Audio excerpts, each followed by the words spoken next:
It's Jim Paff, and welcome back to the Against Nice podcast, where we believe that nice people are the cruelest of all people because they're subjective and selfish in the way that they address society. Kind people have the interests of others in mind, but they speak truth into society.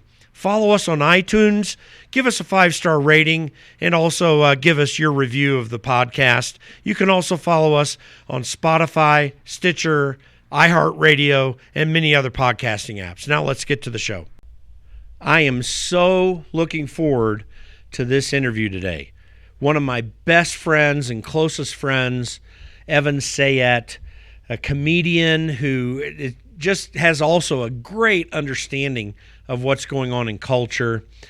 This is a great interview with a really good friend. It's fun because he's got a great attitude, but he's got an incisive look into what's happening, as I say, in culture, in politics. He's got great ideas on what to do.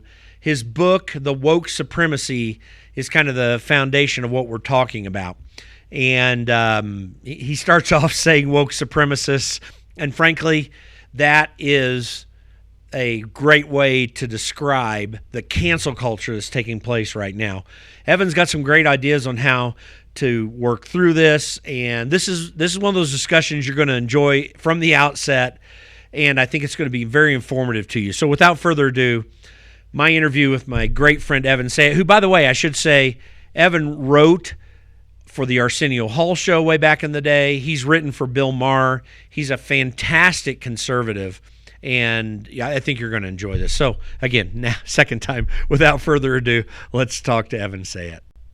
I am so looking forward to this interview today. One of my best friends and closest friends, Evan Sayet, a comedian who just has also a great understanding of what's going on in culture. This is a great interview with a really good friend. It's fun because he's got a great attitude, but he's got an incisive look into what's happening, as I say, in culture, in politics. He's got great ideas on what to do. His book, The Woke Supremacy, is kind of the foundation of what we're talking about. And he starts off saying woke supremacists, and frankly, that is a great way to describe the cancel culture that's taking place right now. Evan's got some great ideas on how to work through this, and this is one of those discussions you're going to enjoy from the outset, and I think it's going to be very informative to you. So without further ado, my interview with my great friend Evan Sayet, who, by the way, I should say, Evan wrote for the Arsenio Hall show way back in the day. He's written for Bill Maher. He's a fantastic conservative, and yeah, I think you're going to enjoy this. So again, now, second time, without further ado, let's talk to Evan Sayet. I'm watching the riots, and I'm listening to the pundits, and I'm listening to the politicians. I'm even listening to some of the participants, and none of them seem to know really who and what the woke are. Mm-hmm. And so I wrote this almost as a primer, an introduction, because the first rule of war, and this is war, Jim, I hate to say it, but it's war. It is. You know, how bloody it's going to eventually get, I don't want to say. But the first rule of warfare is know thy enemy.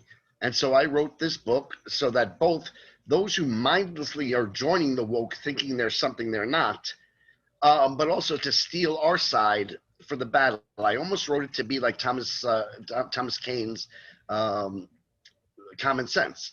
Thomas Paine's. Yeah. Thomas Paine's Common Sense.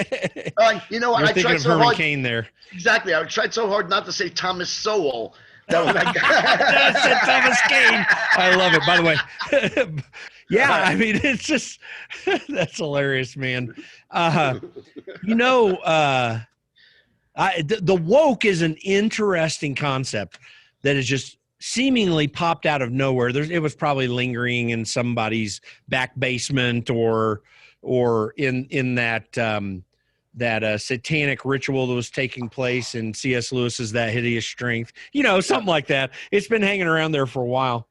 But it's kind of come on the scene. I mean, what's interesting about it is that I find myself wanting to use the word fascism more and more and more in relationship to this. I remember, Yeah. you and I are both fans of it. I remember reading Jonah Goldberg's Liberal Fascism, Right. which, by the way, he kind of left that now in his anti-Trumpism. I don't understand why, but he really did a good job in that and pointing out. He kind of stayed away from Hitler, although he kind of showed that. He really Well, pointed towards. that's where I pick it up because I don't stay away from Hitler. No, and I think that's fine, especially Jewish as you are, this is a sensitive topic. I mean, Well, it's real though too. I mean, well, it should be real to anybody. It should be real to anybody. It wasn't, I mean, the Jews certainly suffered the brunt of it, but the entire world suffered at Hitler's hands. Whether it was my father who had to give up years of his life to go over to Europe to fight and risk his life and whatnot, whether it was all the displaced people. So it's not just, I mean, it was the entire world that was affected by it. I'll tell you exactly where wokeism came from. Where we are right now is the culmination of the 60s radicals. All right, wokeism is 60s radicalism. It's the same thing. It's democratic socialism. It's the desire for a revolution, the overthrow of the American government and its replacement with a utopian socialist ideology. Now, the founders of this movement, the radicals, were truly evil people. I mean, William Ayers and his wife were murderers and terrorists. Mark Rudd was bloodthirsty. I'll give you an idea just how evil these people are and were. At the very first meeting of William Ayers and Bernardine Dohrn's terrorist group, the Weather Underground, this was in 1969 in Flint, Michigan, they actually celebrated Charles Manson's murders that had just recently taken place. I mean, these are vile, sick people who murdered cops, Angela Davis, who actually incited children to murder their parents. It was William Ayers, okay, Barack Obama's buddy. Barack Obama kicked off his mentor. Yeah, his mentor. Right? He said, "Bring the revolution home. Kill your parents." All right, these were really vile, evil, and disgusting people who sought to foment a revolution, and first and foremost, doing so by starting race riots, by starting race wars. Yeah. Right. This is why when they had the choice at the very beginning of the radical movement, when they could have joined with the Democratic Party or the Republican Party. Right? They could have joined with the party, the Republicans, of women's suffrage, abolition, the 1957 Civil Rights Act, or the party of segregation, Jim Crow, slavery, George Wallace, and they decided to join the party of slavery, Jim Crow, and George Wallace. Why? Because it didn't matter to the revolutionaries whether Wallace made white people hate blacks or if Malcolm X made black people hate whites, just so long as there was hatred between the races. And that is something that Charles Manson sought to start. That's what he called Helter Skelter, was this massive apocalyptic race war. And that's why William Ayers and his followers cheered Manson. What happened was the revolutionaries failed. Right? They simply could not attract enough normal people who had seen socialism, who had fled it from Russia, from Stalinist Russia, who had fled it from Nazi Germany, or who had gone overseas like my father to fight it and saw the horrors of socialism. They couldn't get the people from the greatest generation who knew the real world to join their moronic, violent, and hateful movement. And so they sort of went underground. They did what we call the long march through the institutions. They slowly took over, through attrition, natural attrition, but also by purging, and sometimes at gunpoint, like at Columbia University, where they put a gun to the president's head and took over the school and never relinquished it. Right? And they turned academia and education into their ministry of indoctrination. They turned news and entertainment into their ministry of propaganda. Now they've got the ministry of social communications. And it was Mark Rudd, just this really evil, disgusting human being. Everybody who was a democratic socialist as a founding member was as evil and disgusting as you can be. I mean, truly bloodthirsty human beings, mentally ill human beings. And Mark Rudd said the true flowering of the 60s will come in the 90s when we've taken over the institutions. Well, he was wrong only because he missed the obvious. Once they took over the institutions, they needed one more generation to use those institutions to brainwash. So from the 60s to the 90s is 30 years. What's 30 years from the 90s? That would be the 20s, 2020s. That would be 2020. All right, which is why you now see them finally taking off their masks again, calling themselves socialists again, calling for the murder of cops again. Bernie Sanders uses the word revolution again. This is simply the sick mindset of the 60s radicals, but now with an army of social justice warriors brainwashed into hatred for America. Yeah. And listen, I remember our academic institutions. You know, I tell people are going to get tired on the podcast because I've repeated this story, I think, 3 times. You were there at the founding. Of course you remember. Yeah, exactly. That's right. So in the mid 80s, I remember I was in a political class, actually, political science class. A professor at Indiana University who was a liberal, more in the JFK mold, but I mean, a little influenced by the 60s radicalism at the time. But we're talking about John Stuart Mill and utilitarianism. Now, knowing, as I was learning at that time or understanding, that Mill and Bentham, his mentor, were atheists, I'm just rejecting it all. I mean, I'm a brand new Christian. I'm a young kid, man, vim and vigor. This John Stuart Mill, you know, and he pulled me aside after class one time because I was very vocal in class. And he says to me, hey, Jim, you might not understand this. I mean, like utilitarianism, I know it's not the perfect conservative thing, but it kind of fits. So it would be important for you to spend some time understanding the philosophy so you can see how it aligns with, I mean, he actually was helping me. He actually was being thoughtful about wanting me to learn. That would not happen in an academic institution in this day and age. Oh, absolutely not. It has been so taken over. Yeah, in fact, not even one iota. You know, my book's called The Woke Supremacy, because I argued that wokeness is, in fact, socialism in general is a supremacist ideology. Yeah. Right? When you believe, first of all, it's a globalist ideology. That's why Marx said workers of the world unite. He didn't say workers of Russia. He didn't say workers of Europe. He said workers of the world unite, because it was intended to be a global revolution.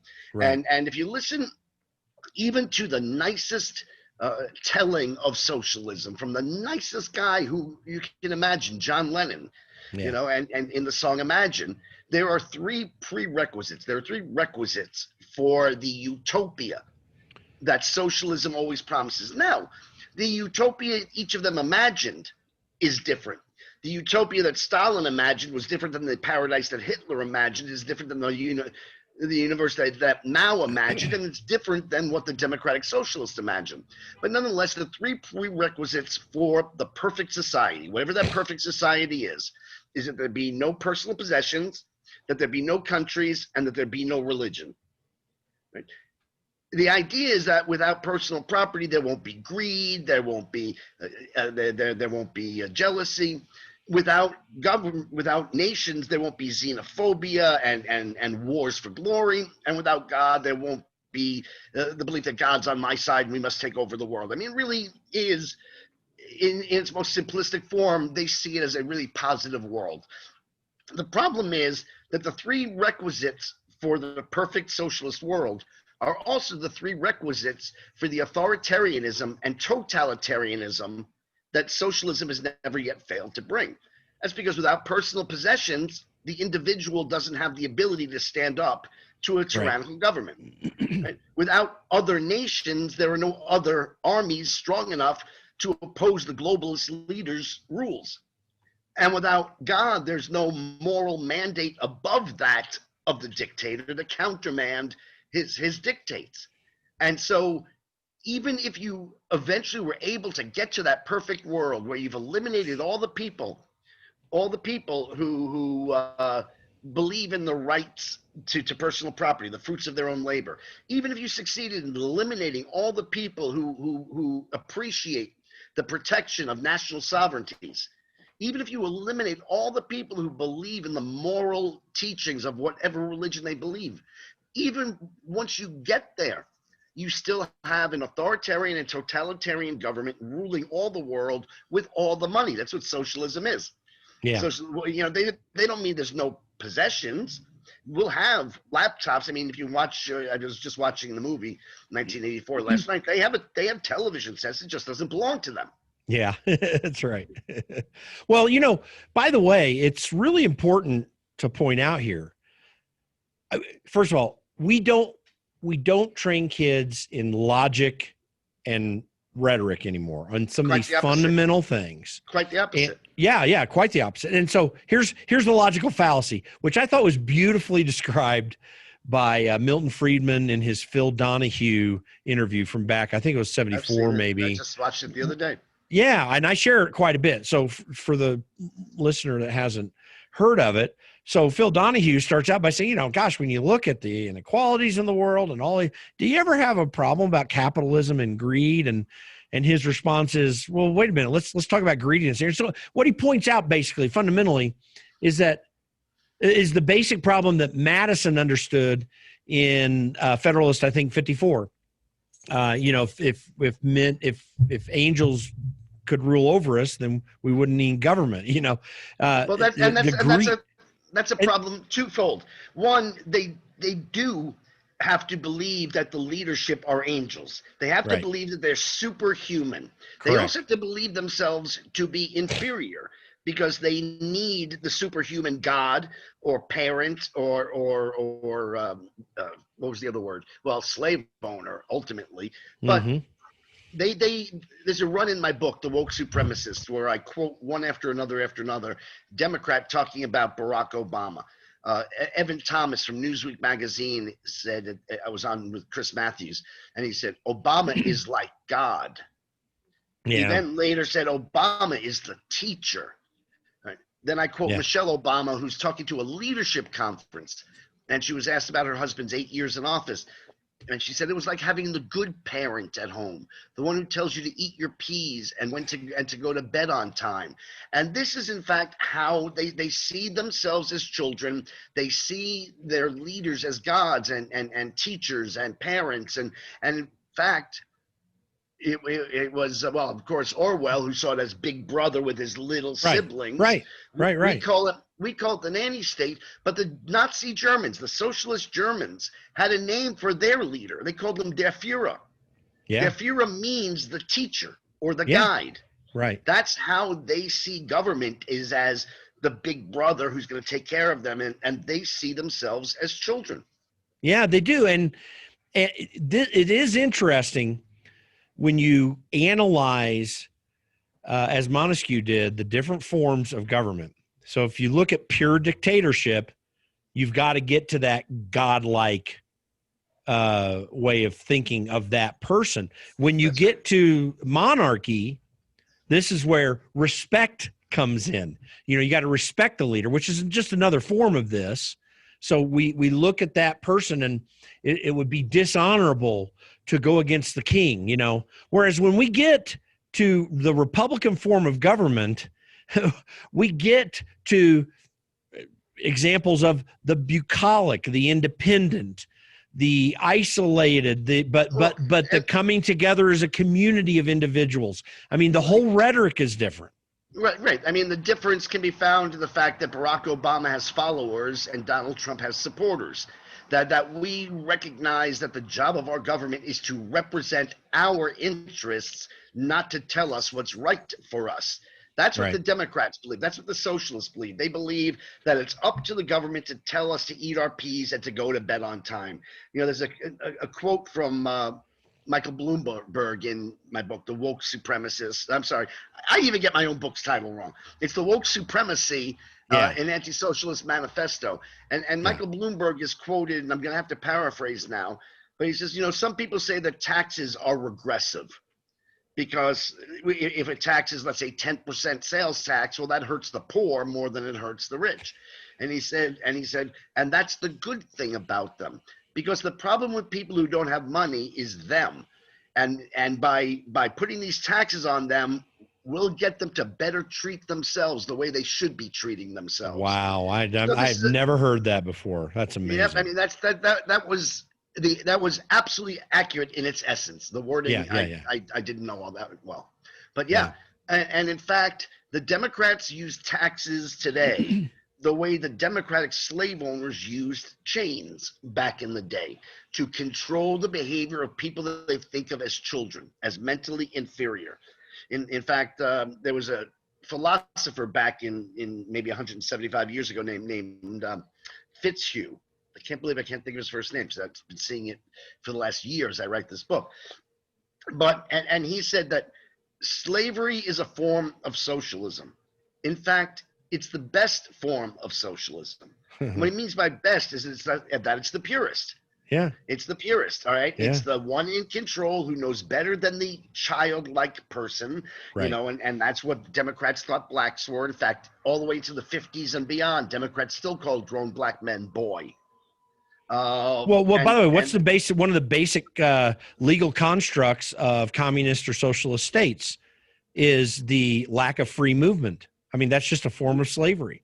Yet it's interesting to me when you talk about taxes, because we should really repeal the 16th Amendment. It's been a scar on our society ever since it was implemented. And for this reason, because the productive labor of a person comes about in the wages they receive for the work they do, the increase that they get from what they do in their businesses and the labor they put into that.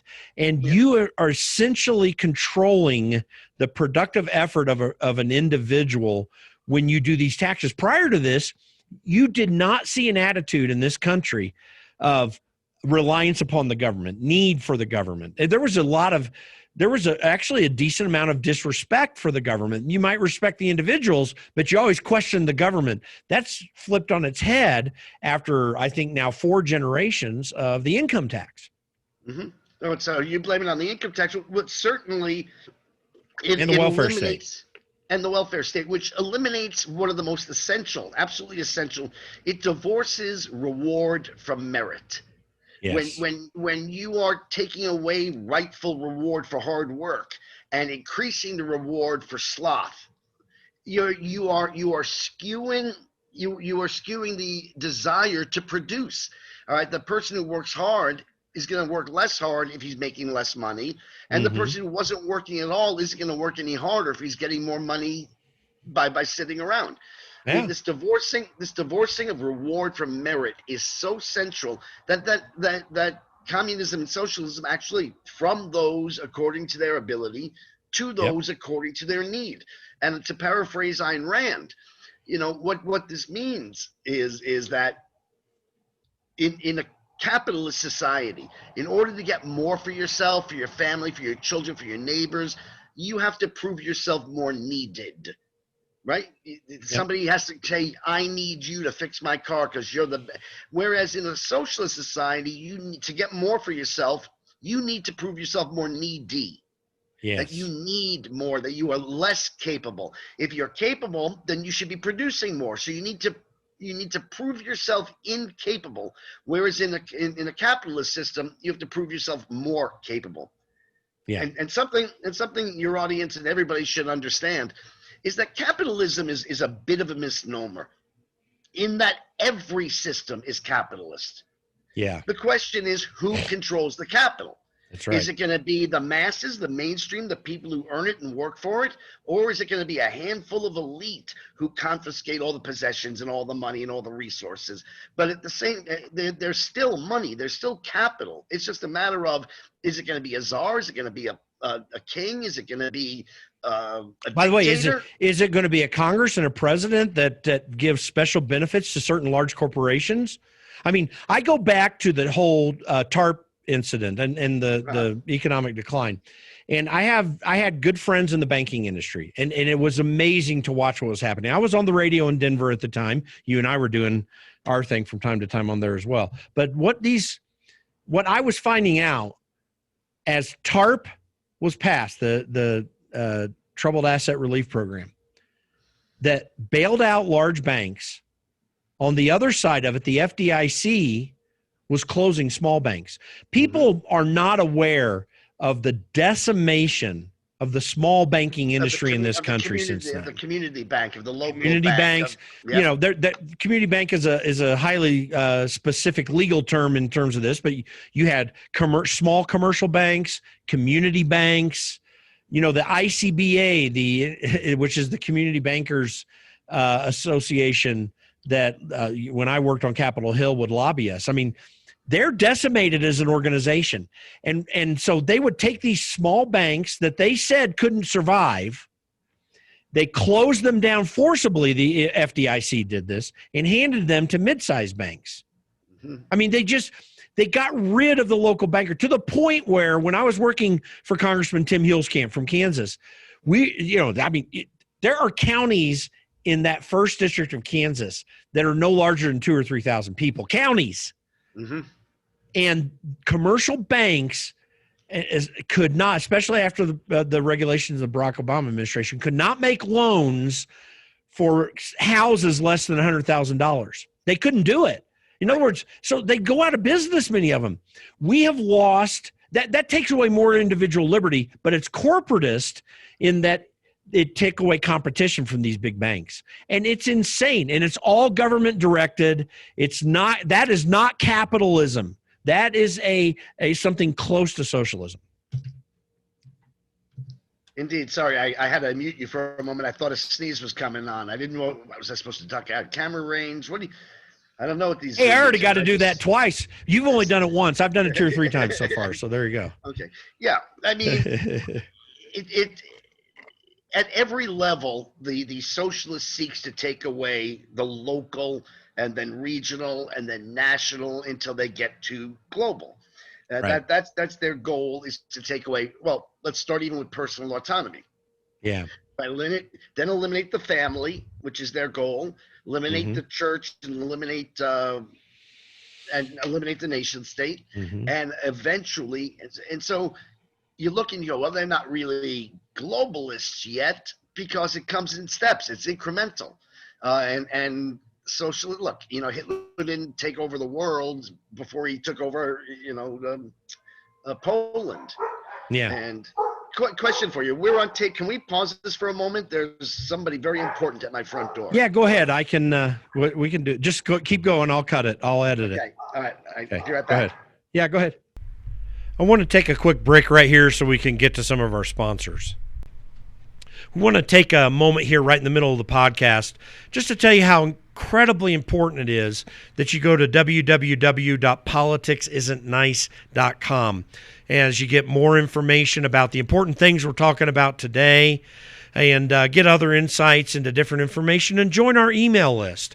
There's a button right at the top right-hand portion of the web page where you can join our email list. Also, go to facebook.com/againstnice. Twitter handle is Against Nice. You can follow us on Instagram at Against Nice as well, and on Parler at Against Nice. All of our social media is available to you, and of course, you can follow us on iTunes, Spotify, Stitcher, iHeartRadio, and many other podcasting apps so that you can get the podcast immediately when it comes out. And be sure to give us a 5-star rating and let people know what you think about this broadcast and the others that we have there.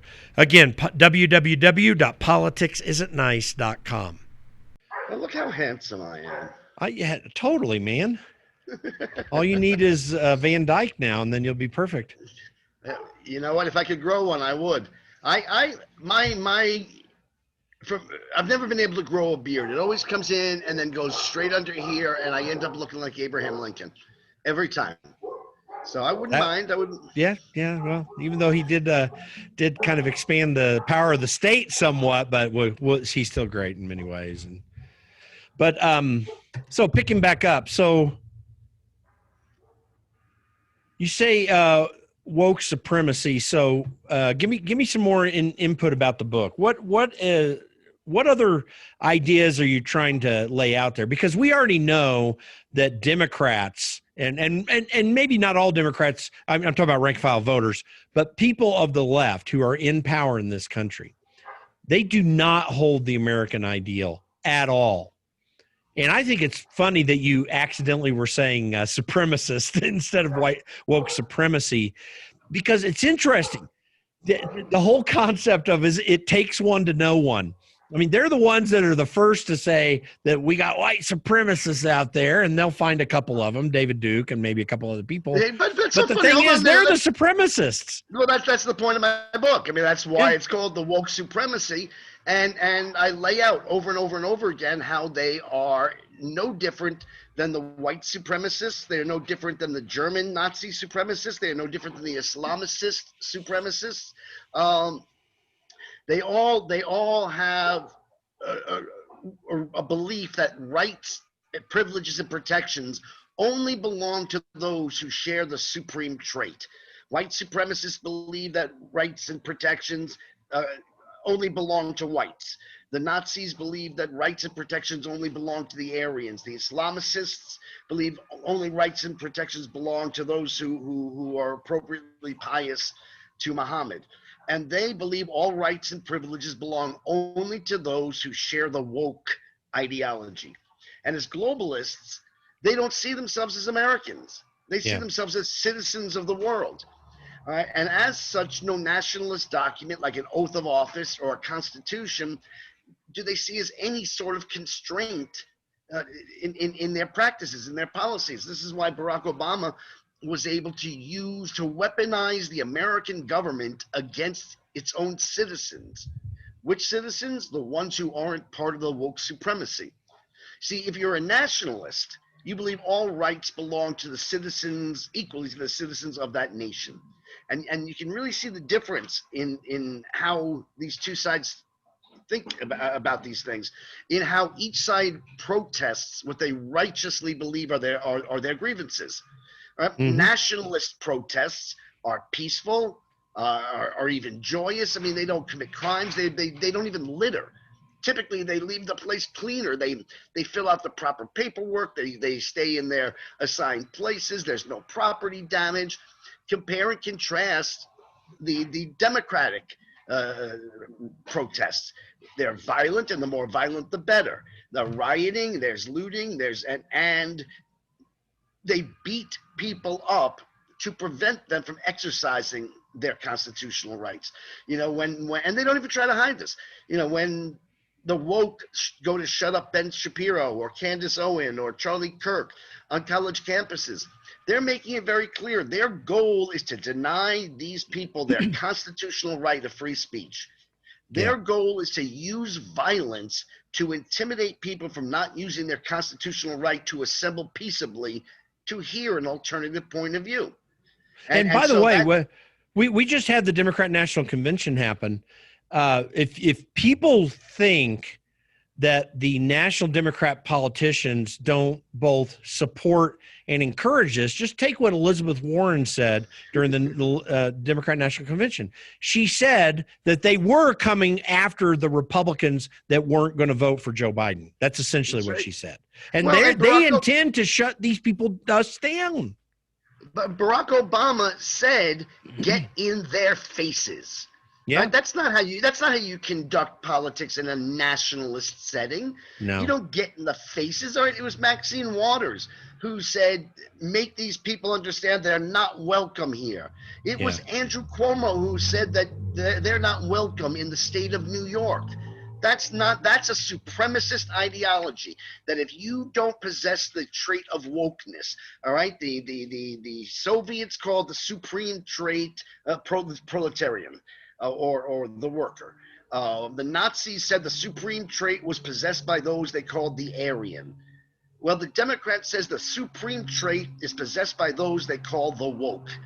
And if you're a woke American, you're entitled to get on jet planes and rape underage children on Epstein's Island.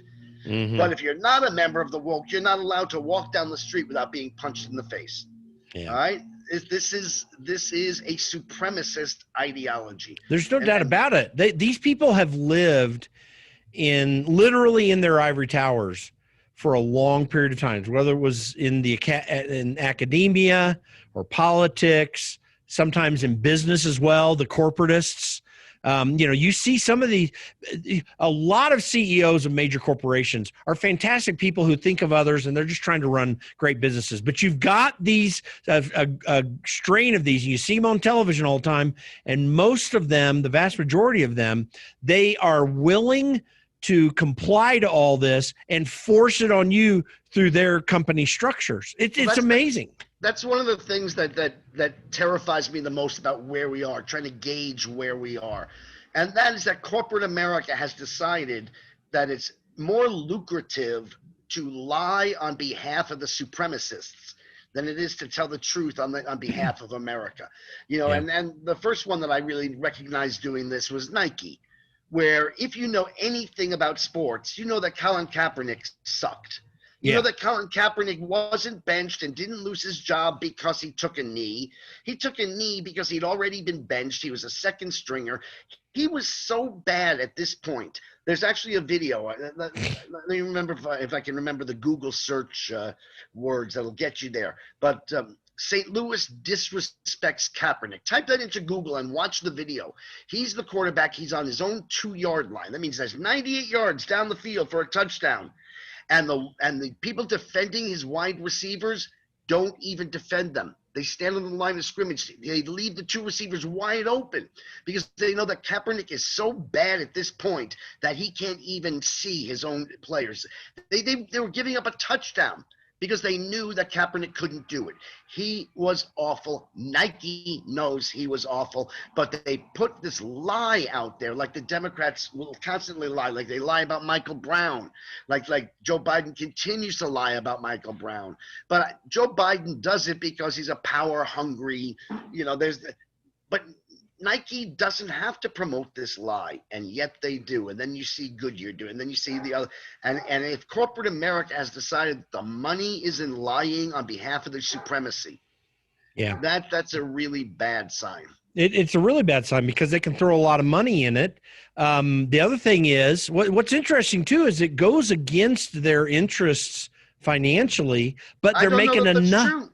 Well, I think in the long run it won't, but in the short run it does because they've been making money, and now they're doing this shift at a high point, or at least at a point where they're relatively safe. It won't pay off in the long run. I'm going to tell you, free thinkers, and people who have the liberty to pursue their own interests, as Milton Friedman used to like to say, that they, in the long run, will end up winning as long as the society stays free. Right, but that's the key, is so long as society stays free. That's right.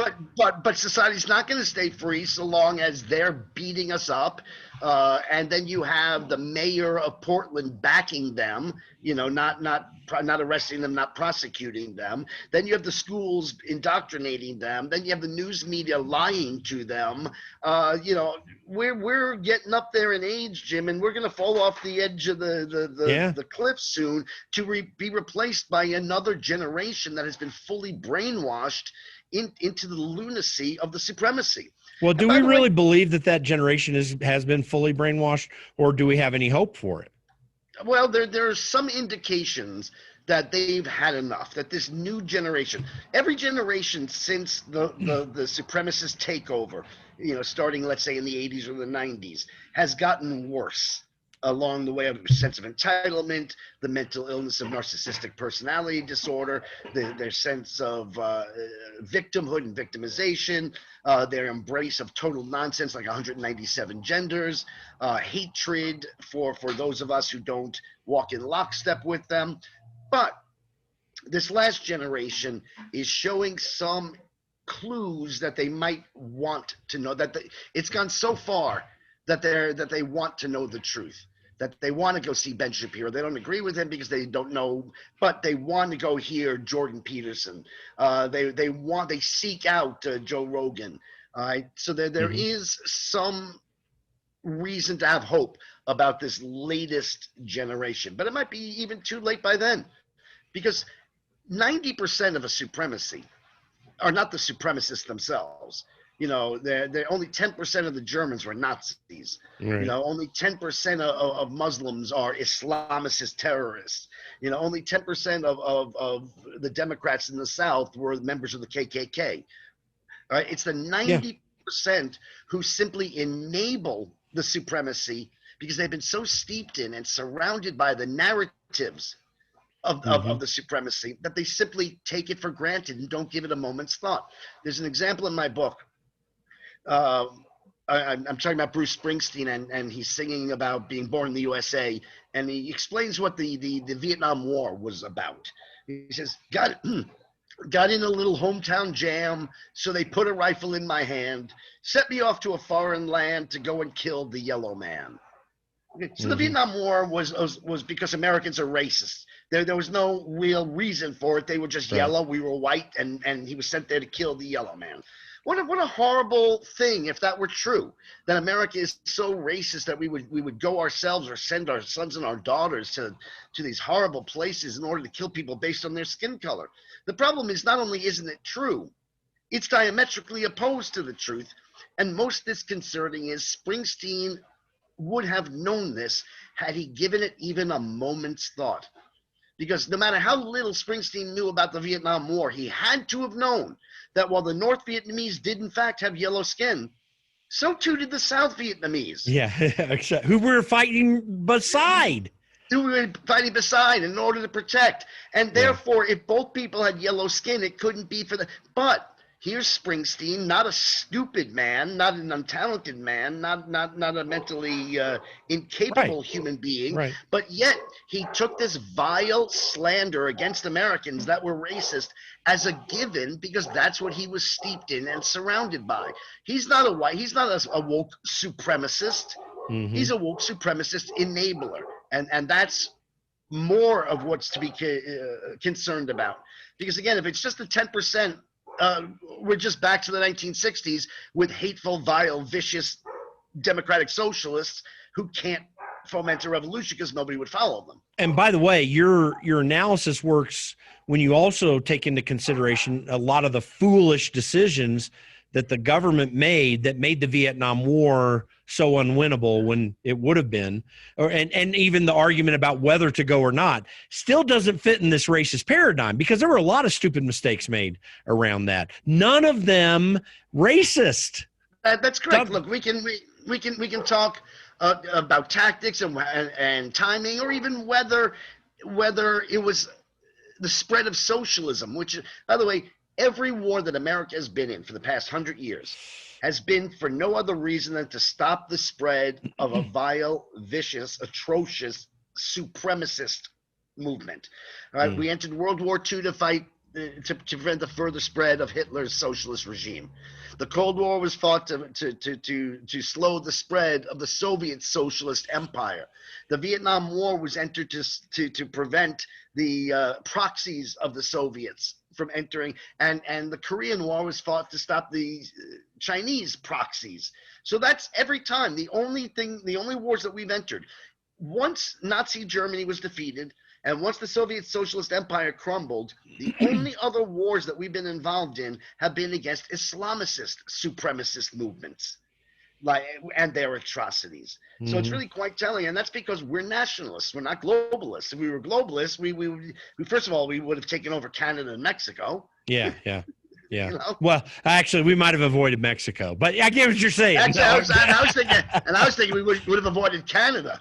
You see the weather? Are you kidding? See, I know, but the weather's bad. They're weird French people. You know, I mean, what would we do that for? You can't find a doctor outside of a major city. So true. But hey, they got cowboys in Winnipeg, you know, so maybe it's not all bad.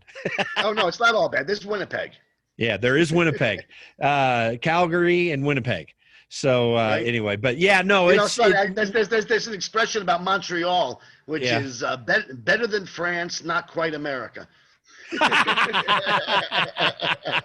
so true. Yeah, well, you know, and I think what concerns me most is the lack of reaction that you described of the 90%. And this is why this is kind of, you and I have talked about this for years. We've been friends for a lot of years. And you know, because I've talked to you about a lot, this whole concept of against nice, which I finally did on a podcast, talking to Peter Schweitzer, my friend, one day. And I'm like, I've been thinking about this book I want to write. And he's like, well, just go do the podcast. Let people know what you're thinking and just build it from there. So this whole concept of Against Nice is not to train people to be mean, but to train them to be kind. But I'm going to tell you this, any parent would never be considered kind who didn't discipline their child, and no child being disciplined thinks it's very nice.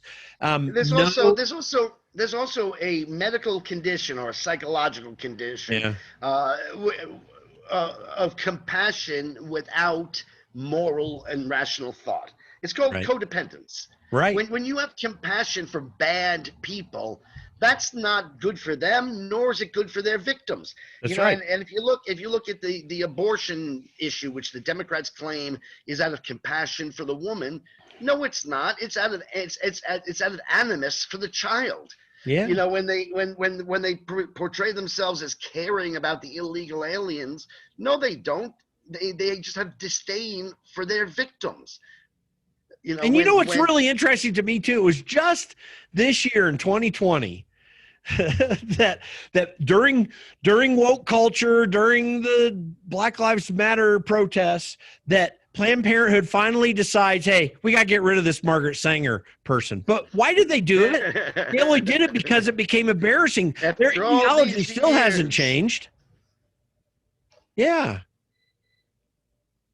You there still? All right, something really screwy is going on here. No, it's your internet. I'll edit it out. It's all good. Okay, there you go. All right. You're good. Yeah, but so they just cancel Margaret Sanger now, but they've never canceled the ideology behind it. I was talking to my friend Troy Newman, who runs Operation Rescue. We were having this discussion the other day. It's like it's still in New York State. More than half of black babies are killed through abortion of all pregnancies. Right. This is happening right now. And her eugenicist ideas haven't left, even if not every Planned Parent person connected with Planned Parenthood thinks of eugenics every day. It's the principle's still there. And by the way, eugenics is very much a socialist idea. It is. In that you're trying to create the perfect society, that if somebody is lacking in what you consider the supreme trait, whether, obviously Hitler was big into eugenics. The Nietzschean Uberman. I mean, that's really what you're looking for. There was a whole chapter in my book, until I cut it out, all about the Ubermensch. Yeah. And that's what they're trying to create, is the Ubermensch.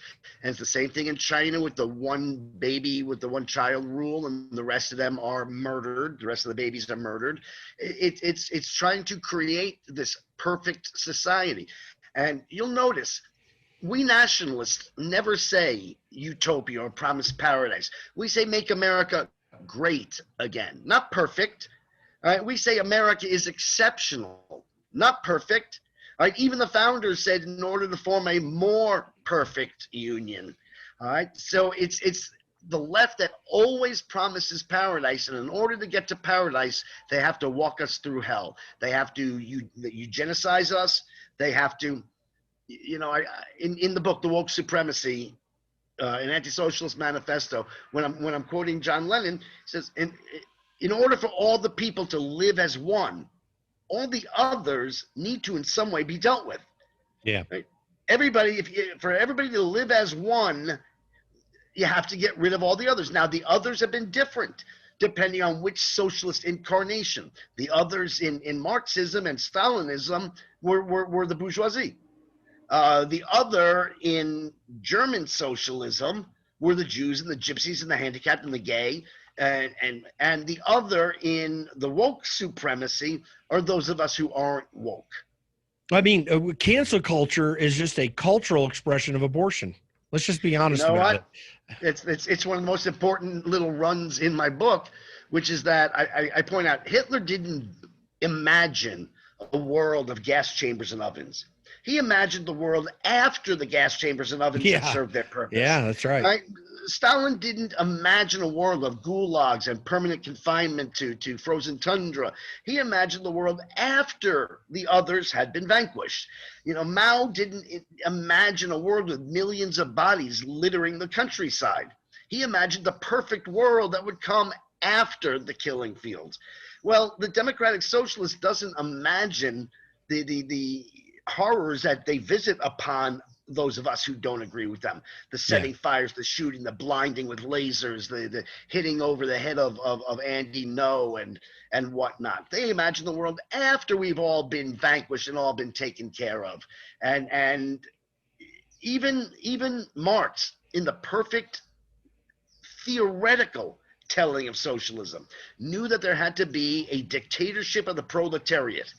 There had to be the violent and evils to take care of all of the others before they could then get to their workers' paradise. Well, that's where we are right now. This is the dictatorship of the proletariat. This is the dictatorship of the woke doing these horrible things to us. And the gulags and the death camps and the killing fields, right, they were simply the more primitive technologies from earlier cancel cultures. Yeah.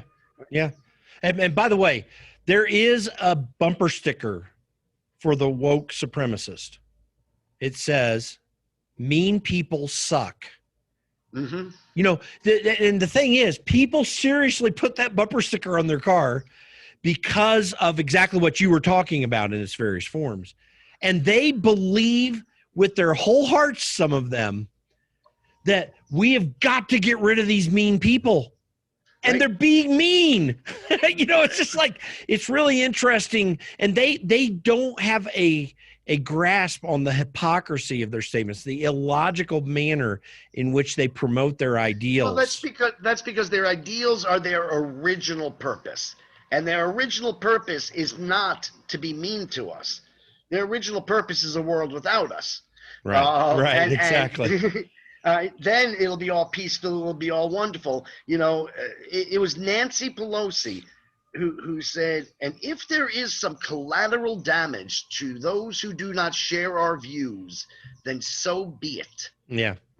All right. Well, they see the people that they're mean to as just the collateral damage, and it's very frightening, by the way, when government sees us as collateral damage and sees their original purpose not in upholding the Constitution, not in representing their constituents, but in Portland and Seattle right now under BLM protests.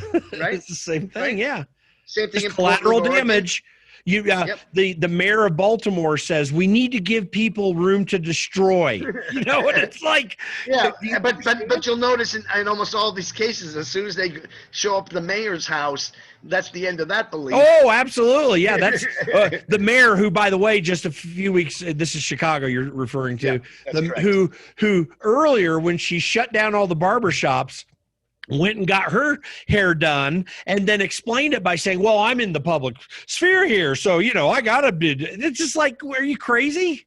But this seems like hypocrisy, but it's not. And the reason it's not hypocrisy is because they see themselves as the adults.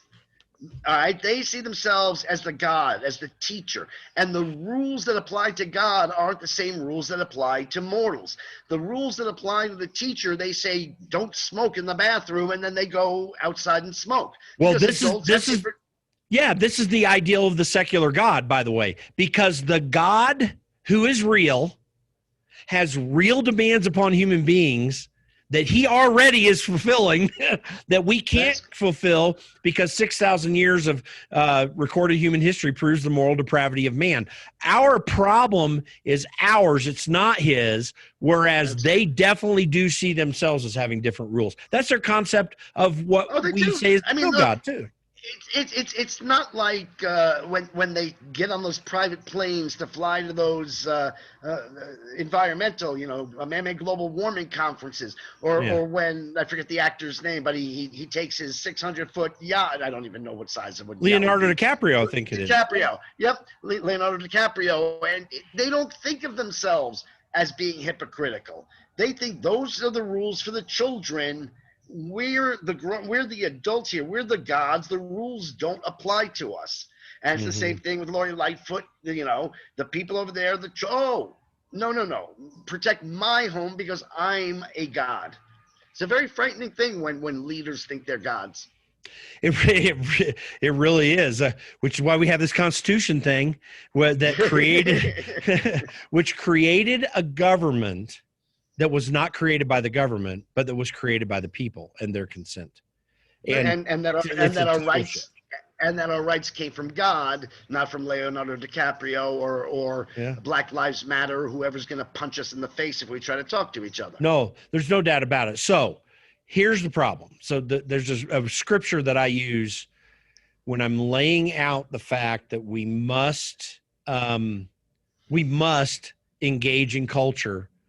Those who believe in the truth, those who want to submit to eternal truths that aren't made up by them, like socialists make up. And that is this, Micah 6:8. He, God, has shown you, O man, what is good. And what does the Lord require of you? But to do justice, to love kindness, and to walk humbly with your God. Evan, here's the problem. I don't see enough people of goodwill, and you've referred to this a little bit, determined to do justice. Because you know what? Well, it's a scary thing, and there's a price to be paid. Well, those are two very important aspects to it. But good is always at a disadvantage against evil. And that is that good is constrained by its goodness, whereas evil is constrained by nothing. And this, in fact, is something that the evil Saul Alinsky, this is a man whose manifesto doesn't even pretend to be moral. It is simply a book for the bloodthirsty who are lusting for power and are willing to get it through any means necessary. He says it quite point blank in the book. He says the purpose of this book is for those who wish to change the world from what it is to what they want it to be. Well, Hitler wanted to change the world from what it is to what he wanted it to be. Mao wanted to change the world from what it is to what he wanted it to be. So by Alinsky's own acknowledgement, the book that they use as their war manual, that they use as their gospel, Alinsky's Rules for Radicals, could just as easily have been written for the next Hitler. By the way, originally dedicated to Satan, and in subsequent printings pulled out. The left gets you on this one. It was not dedicated It was not dedicated to the devil. He paid tribute to the devil. Yes. No, I think that's a fair distinction. But I mean, and what he said was the first organizer that made his own world. I mean, that was basically lest we forget the very first radical, Lucifer. Right. And he goes off in there. That's certainly in my book. And I'm not trying to say he was a Satanist, but he was definitely into that concept of revolution and radicalism. Well, he was into that concept of it doesn't matter who or what you are or what your agenda is or what you hope to accomplish. Even the devil can use this book. And the fact, and one of the rules for radicals is make the other side live up to their rule book. Because he knew that our rule book is the Constitution. Our rule book is the Bible. And therefore, if we live up to and that's why so many on our side have been slow to the fight, because the fight's going to require us to go beyond what our books say. We're going to have to, just like when the Palestinians terrorists wrap themselves in innocent civilians. And that puts the good Jew. And what do? Do I kill an innocent civilian or do I let the terrorists get away with murder? And at some point, you've got to just say, it's unfortunate, but I got to kill that terrorist. But if they can force you to play by your own set of morals, you are at a distinct disadvantage against the immoral. Which, by the way, is a canard anyway, because you can play by your own morals. Here's the problem, in my opinion.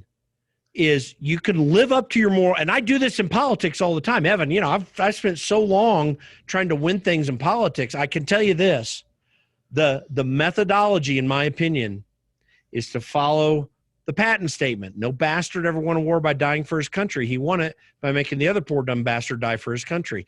The reality is that you need to make them, and politics is war by other means. You need to make them pay for the ideals that they have. Now, you're exactly right. They have no constraints They'll Right. come from any way they can and break any rules. But I agree with you about an aspect, a group, a percentage of the people who are supremacist enablers, woke supremacist enablers, in that they've done the cost benefit equation and they've come to recognize there's tons of benefits to supporting the supremacy. You get your own television shows, you get cast in movies, you get tenure, you get promotion. While there's a great cost to opposing the supremacy, you lose your job, you don't get you get beat up on the streets.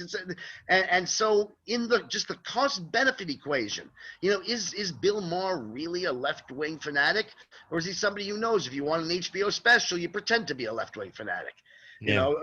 And you would know. well, I know there's actually a lot more to the story than most people know. Yeah, that's right.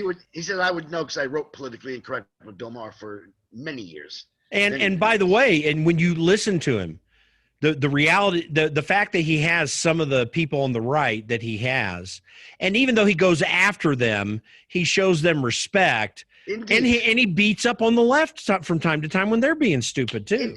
Indeed. I mean, look, the whole premise, is, I believe it's 3 leftists, and then you get 1 conservative that they all beat up on.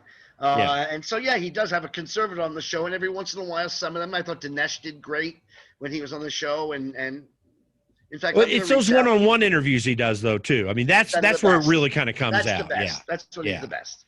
That being said, I mean, Maher might not have been the best example because he's long established and whatnot.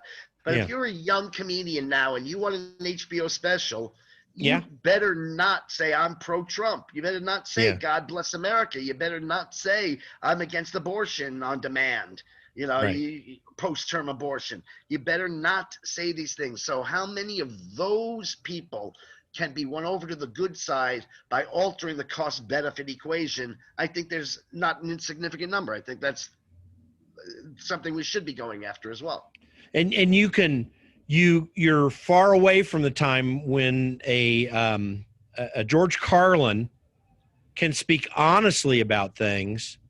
And even though he was, not a theist and didn't particularly like religious people in some ways, but he did so from a foundation that I don't think a lot of comedians could come in and do it from this day and age. I don't think there's anybody out there except me. And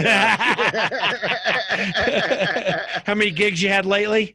Yeah, well, you're not allowed out of the house. Oh, that's right. What can you do? Well, and which kind of brings me to this. Where are we've talked about the politics of this. So where's the culture right now? And what do you think is driving what we see in the entertainment media nowadays? Yeah, look, there's only one thing that drives everything in the supremacy, and that's the supremacy. All right. Sometimes it's delivered in more subtle ways. It's not Lenny Riefenstahl any longer because you don't need Lenny Riefenstahl in this day and age. But there's simply no way to get a television show on the air that doesn't lean left and even gratuitously attack conservatives. I forget, it wasn't CSI, it was another one by Dick Wolf, I think it was, that had all these different shows. And the second you saw a Christian, whether it was a priest, whether it was somebody who was devout, whether it was the second you saw a Christian, you knew who the killer was. And were they well written? Were they clever? Were they well acted? Absolutely. But no matter what, there's a story I tell in the Woke Supremacy, and it's about Jimmy Fallon. And Jimmy Fallon had the #1 late night talk show. He was blowing the other 2 out of the water, Jimmy Kimmel and Stephen Colbert. And he had on a guest who was funny, and Fallon was funny, and it almost cost him his career because that guest was Donald Trump. And the next day, Variety wrote about how evil it was that he humanized Trump, because in the supremacy, the other is not to be human. Mm-hmm. The other has to be subhuman. Yeah. All right. And that was and in an instant, he went from first to third. In an instant, the same people who'd been begging to be on his show wouldn't come on his show. He actually tweeted out, I think it was tweeting, But what do you want? I get it. I feel bad. Do you want to keep pushing me? I said, what do you want me to do? Kill myself? He thought Yeah. that his friends, his fans, his followers, his colleagues, the people who adored him the day before he tasseled Trump's hair, the next day they wanted him to kill himself because they will not give this much in the culture. So It is funny because he through most of his career has always been a decent guy, and he'd hit everybody with a joke on every side. I mean, that it's not like he didn't do that, but you could tell that he was a guy who actually respected other people, even when he didn't like them. In addition, he respected his profession. You see, in a normal world, if you're a comedian, your job is to entertain. In a normal world, if you're a historian, your job is to provide objective and accurate telling of history. In a normal world, if you're a journalist, your job is to even-handedly portray the events of the day. But in the supremacy, your job in each case is simply to promote the supremacy. Right? So CNN has no journalistic standards. Their standard is what promotes the supremacy. Jimmy Fallon was not supposed to do a late night comedy show. He was supposed to do a late night supremacist show that's centered around comedy. Well, so I was talking to a friend the other day. How many friends do you have left? I think this is one of the 5 that remain. Okay. I'm trying to reestablish that with you, so maybe I can get back up to 6 once again.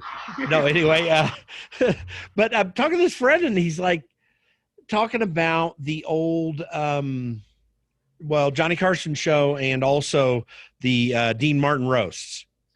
Now, when I look at those, and maybe it's because I'm older, and even though Johnny Carson kind of in my generation, but the roasts were kind of in my parents' generation. I was just really young watching them. They stopped in the late 70s. So, I was born in 65. So, but what you see there is the purest form of hilarious comedy. To this day, if I watch those roasts, I'm buckling over laughing.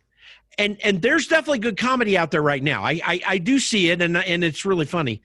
I don't see the consistently excellent comedy. And this friend was telling me, one of the things is he didn't see the uber political nature of it. I remember in one of the roasts they're making fun of Hubert Humphrey, after he had just lost. But still, you could tell it wasn't about beating up on Nixon so much. It was just kind of funny for him. We've lost that kind of comedy in this country, have we not? We have indeed, and it's all due to the left. The left cannot laugh at itself. Yeah. It is like Hitler laughing at himself. It's like Stalin laughing at himself. It's like Mao laughing at himself. When they are gods, well, then to poke fun at God is blasphemy. So you won't see them. On the other hand, they have replaced humor with vitriol for the right. No matter what their job is still to advance the supremacy. And you don't advance the supremacy by saying Barack Obama doesn't have any clothes. Yeah. And you don't advance the supremacy by saying, hey, didn't Donald Trump do a great thing? It's all to advance the supremacy. And when that becomes the job, then humor is no longer your job. There's a story I tell right at the very beginning of the book about a woman named Nancy Spector. Nancy Spector is the curator of a museum in New York City called the Guggenheim. And this is a museum that has a collection that includes Van Goghs and whatnot. I mean, it's one of the most amazing collections in the world. Absolutely. Okay, one of those. All right, she also has all the money in the world, thanks to the many and wealthy sponsors. All right. Now that she's in charge of the Guggenheim, she went out and spent a fortune on a gold toilet bowl that she installed in the bathroom, and the toilet bowl is called America. Yeah. Right. Now, clearly, she doesn't believe her job is to share great works of art, great works of beauty. Her job is to spread hate for America. Right? She's doing it in the guise of an artist, in the guise of a museum curator, in the guise of beauty. But the standard that made that toilet bowl pretty, beautiful to her, the most beautiful thing there is, right? The most beautiful thing she could get, was the fact that she hates America. Right? And when that becomes your driving force as an artist, when that becomes your driving force as a journalist, when that becomes the driving force, and it's true of every supremacy. The journalist in a Nazi supremacy wasn't a journalist; he was a Nazi, right? Yeah. The movie, the filmmaker in a German supremacy wasn't a filmmaker; she was a Nazi making films. Yep. And so we don't have comedians whose job is to entertain. They're woke supremacists who tell jokes. It's kind of funny, as what I've watched recently a few times, Ken Burns' jazz documentary. And during World War II, first of all, jazz was banned in Germany. Mm-hmm. And then when they found out there was a lot of underground jazz clubs all over Berlin or whatever, Weimar, yeah. Then they started to do a Hermann Goering apparently put together some jazz bands that were singing propaganda. Uh-huh. You know what it's like? By the way, it's the same with that toilet. So what's interesting about the gold toilet is that, and this happens with people who are illogical, irrational, unwilling to see what's evidently before them. So what's interesting is the toilet, which is America, is made out of a precious metal. You know, and it works.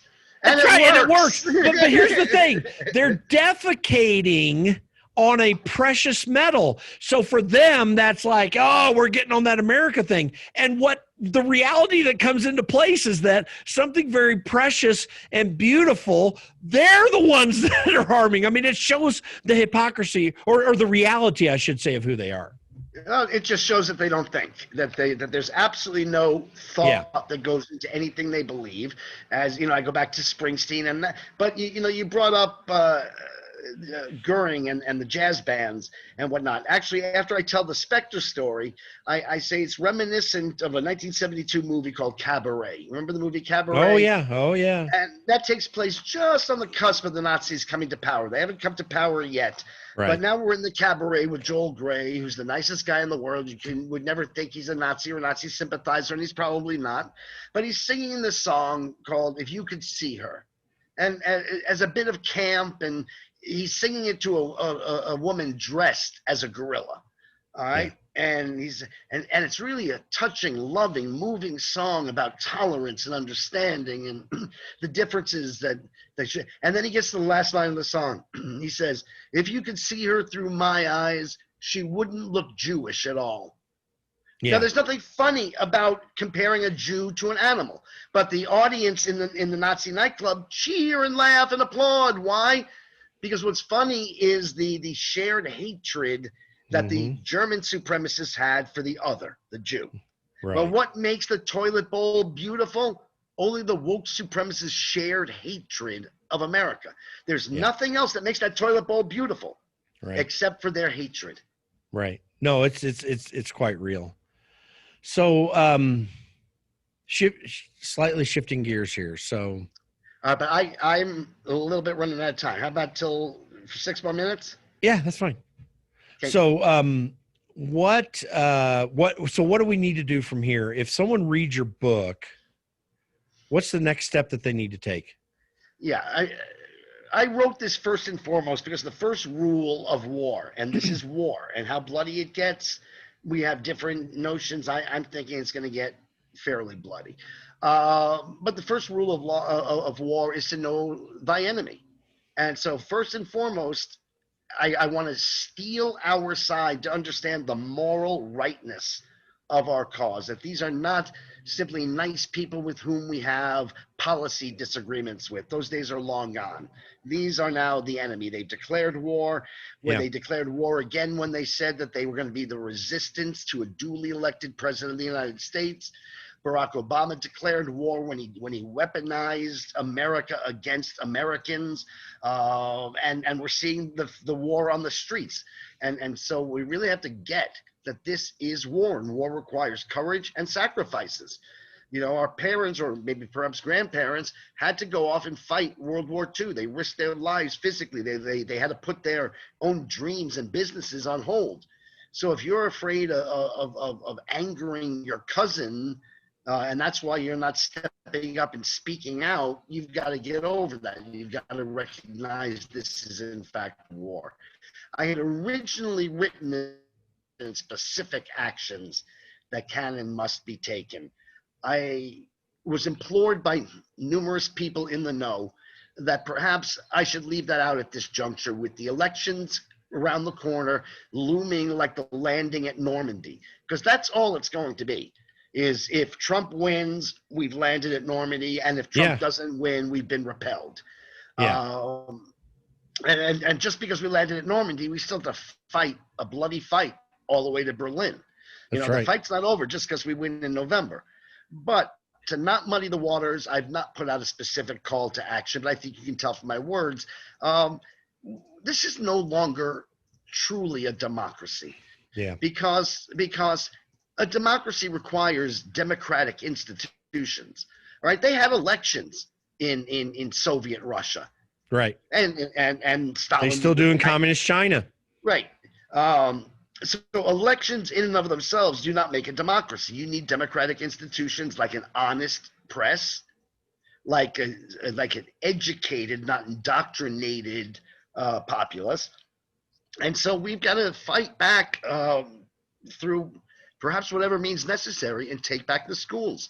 And that might mean using the same methods they used. They put guns to people's heads when they took over Columbia University. They're still putting guns to people's heads with no justice, no peace. They're still threatening and using violence. And so if we don't have democratic institutions, we don't have a democracy. And we can't play by that, oh, they won an election, now we're going to, Hitler won an election. Hitler came to power. Hitler was the father of democratic socialism. All right, he brought his socialist regime to power through the democratic process. So go ahead. So what's first and foremost, you got to read my book. It's short. I wrote it to be. I noticed there were two things that accomplished what I wanted to accomplish with this book.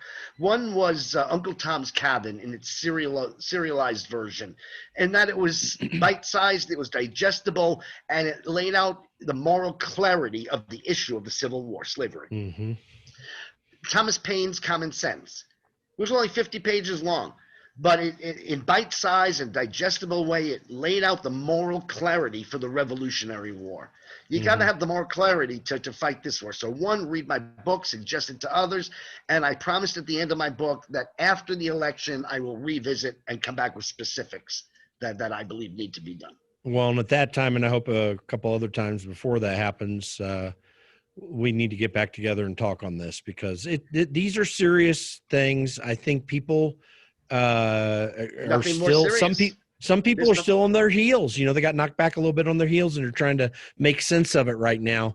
And there are also others who live in a little bit of a bubble, who don't know really how bad it is, don't really know, I will never forget seeing a photograph of Anne Frank and her mother on the beach, smiling and laughing just 2 or 3 years prior. Yeah. It's 2 or 3 years prior. That's how quickly things change. Yeah, they do. They change very quickly. I'm glad, even though we joked about it earlier, that our friendship hasn't changed. You've been a great friend for a lot of years. I highly respect you as a comedian and an author. You're very insightful. I mean, you really get what's going on out there, and it's very helpful for folks. So I'm so thankful for the work you're doing and that I get to promote it a little bit for you. So, and hopefully we can get back on and kind of flesh some of this out again later. I'd love to come back on, and I love you, Jim, and I'm grateful for your friendship. Oh, thank you. And we'll get some links out there when we put this out so people can go get your book and get other things. I'm grateful that you've taken some time with me today, and we'll get back together soon, my friend. Okay. I look forward to it. Thanks.